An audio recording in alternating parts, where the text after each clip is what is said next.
బెల్లంపల్లి నియోజకవర్గంలో పెద్దపల్లి పార్లమెంట్ నియోజకవర్గ ముఖ్య కార్యకర్తల సమావేశం నిర్వహించారు.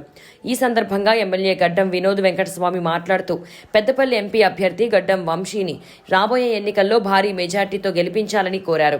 ఈ సమావేశంలో మంత్రి శ్రీధర్ బాబు, ఎమ్మెల్యేలు వివేక్ వెంకటస్వామి, రాజ్ ఠాకూర్, మాజీ ఎమ్మెల్యే నల్లాల ఓదేలు, మాజీ ఎమ్మెల్సీ వెంకట్రావు, ఐఎన్టీసీయూ జాతీయ ప్రధాన కార్యదర్శి జనక్ ప్రసాద్, నాయకులు, ప్రజా ప్రతినిధులు పాల్గొన్నారు. ప్రతి